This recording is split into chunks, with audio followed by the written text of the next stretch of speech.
So joining me now is Aaron Jagdfeld, Chairman and CEO of Generac Holdings.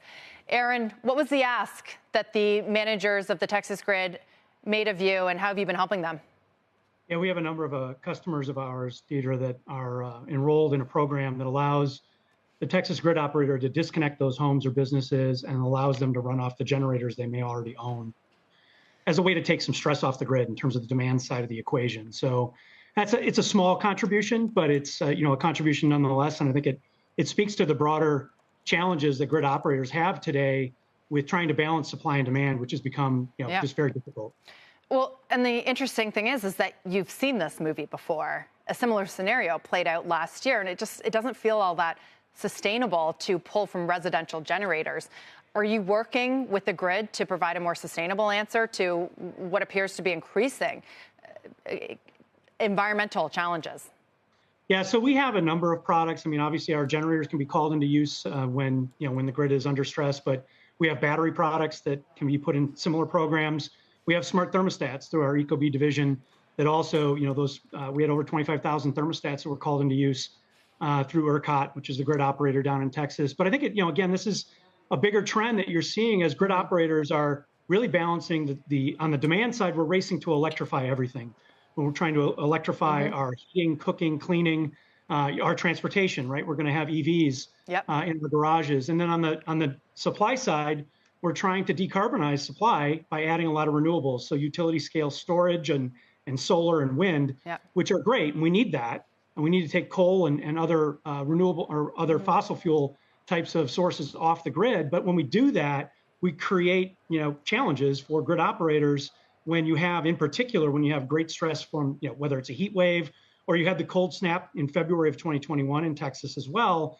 These things cause unique stresses on the grid, and grid operators are left to kind of scramble and figure it out. Right. Aaron, usually I sit in San Francisco in California, where a lot of folks also need some kind of backup power, whether that be a generator or solar power.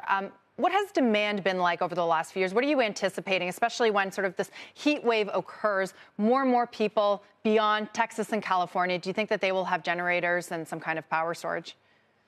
Yeah, business has been very robust for us over the last 10 years, basically, and in response to not only the severity of some of the climate challenges we've been facing, but of course these kind of macro challenges around the transformation of our grid, our power grid across the nation. So, and it's manifesting itself in more outages. The data shows that outages are happening more frequently, they're lasting longer, and frankly, homeowners and business owners are forced to deal with that. Right. And especially as homeowners, we're working from home more. Our kids are maybe learning from home more. Good point. So the ability to have a constant source of power is more than just, I would say, kind of a discretionary thing. It's becoming more of a necessity. Yeah, it's not nice to have, it's a need to have. I want to ask you one quick question on the supply chain.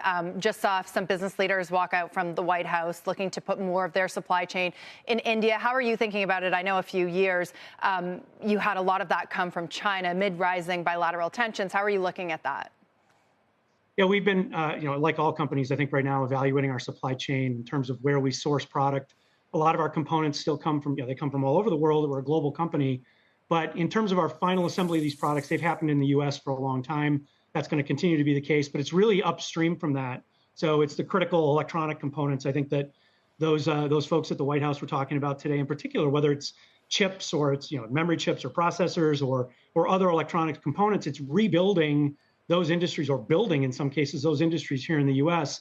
It's going to be really critical. It's going to take time, but it's absolutely critical that we rebuild those industries. How much are you looking to India?